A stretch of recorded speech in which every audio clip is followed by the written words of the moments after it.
Jim Peters served for 15 years as the CEO of the Realtor Association of Greater Fort Lauderdale, and then 13 years as the CEO of the South Carolina Association of Realtors. He is considered one of the most knowledgeable people on realtor antitrust issues. Let's look at the laws governing antitrust. Firstly, the federal antitrust laws provide both criminal penalties as well as civil penalties with triple damages. And the laws themselves are the Sherman Antitrust Act, the Robinson-Patman Act, and the Federal Trade Commission Act. In addition, each state has its own antitrust laws. Now, what are the antitrust laws designed to do? Firstly, the antitrust laws are designed to encourage competitiveness and collaboration. Secondly, they are specifically prohibiting the following: any price fixing of commissions or commission splits, boycotts, non-cooperation, and denial of access or restrictions on access to market services such as MLS or lockboxes. Now, what do we mean by triple damages in federal cases? Well, triple damages are automatically awarded in all federal antitrust cases. And that means that if a plaintiff can show that over a course of, say, 2 years they suffered losses amounting to $500,000, then the court will award them 3 times the amount of proven damages, making the total award $1,500,000. An issue we really need to consider is that typically errors and omissions insurance will cover defense costs in antitrust lawsuits, but not any actual damages awarded by the courts. That is why so many defendants go bankrupt. Now, let's look at some specific cases. Firstly, the El Paso Realtor Association case. In 1985, the El Paso Association of Realtors and 67 brokerage firms were sued because of alleged anti-competitive practices. The complainant, a discount broker, tested brokerage companies and taped their conversations when they would not cooperate with him.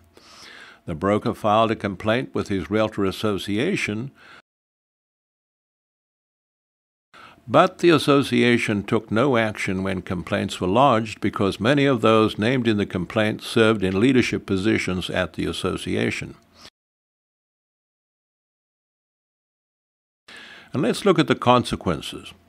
Firstly, the El Paso Association was forced into bankruptcy, defending its position. Secondly, the executive officer had a heart attack, had open-heart surgery, and then resigned.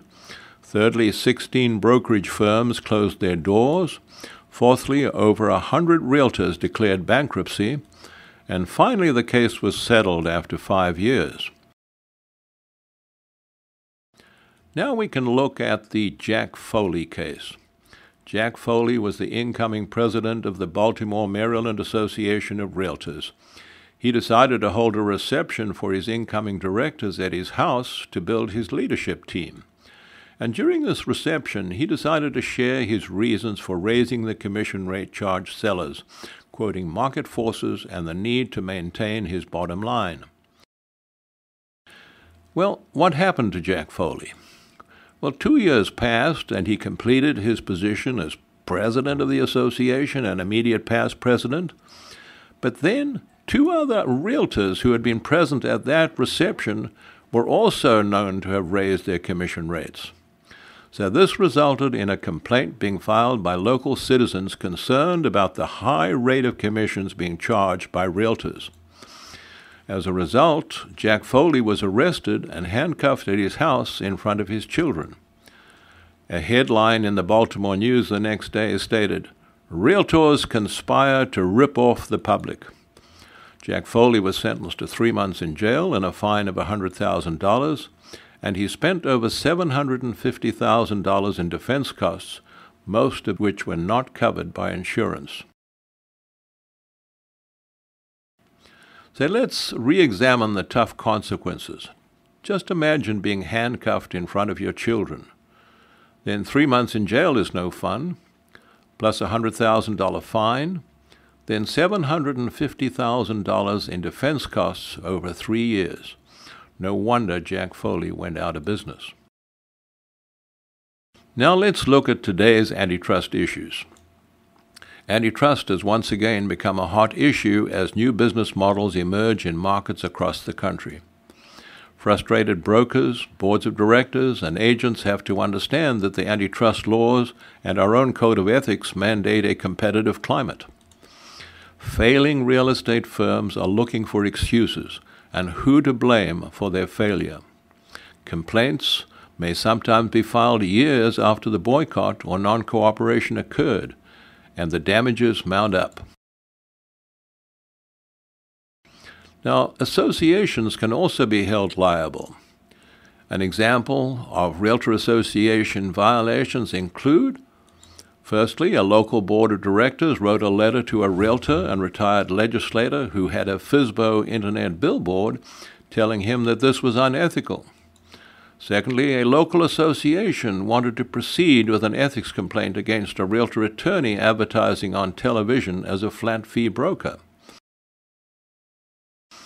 Now look at the broker and agent antitrust issues, which perhaps are the most important we need to consider today.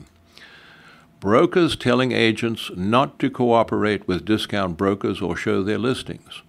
Agents talking to agents in other companies and suggesting they not show the listings of MLS entry-only or flat-fee companies. Listing agents telling sellers that other agents will not show the listings of MLS entry-only or flat-fee listed properties. Now, we need to understand that as realtors we never discuss commissions or cooperation outside our own offices. Examples of typical violations today include the following: 4 realtors on a golf course discussing why they did not like doing business with a discount broker, and they won't show her listings. Realtors in a bar disparaging the practices of a flat-fee broker who had just opened his new office.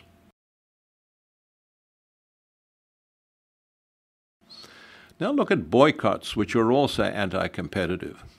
In 2014, a number of realtor agents were unhappy with changes in the policy of a local newspaper that would increase the cost of advertising and limit access to online advertising. These agents decided that a boycott of the local newspaper would force the newspaper to change its policy. This is an absolute no-no, as newspapers, like realtors, have the right to make business decisions. Boycotts are a violation of the antitrust laws. Now look at MLSs, which are under scrutiny. In the 1980s, MLSs were targeted by the Federal Trade Commission concerned about limitations on exclusive agency listings. But recently, the Justice Department audited 37 MLSs in North Carolina, South Carolina, and Florida to determine whether their pricing structures, their rules, and rebate policies were anti-competitive. 2 MLSs were found in violation, heavily fined, and the investigation resulted in class action lawsuits to recover damages, which are still being paid today. Now, antitrust is not a dead issue. Not since the early 80s has real estate and the MLSs faced so much scrutiny by, firstly, the Department of Justice, secondly, the Federal Trade Commission, thirdly, General Accounting Office, and fourthly, banks and Treasury. So the oversight of the real estate industry continues, and both realtors and realtor associations need to conduct themselves in accordance with the law and our own code of ethics. Just follow these principles. Thank you.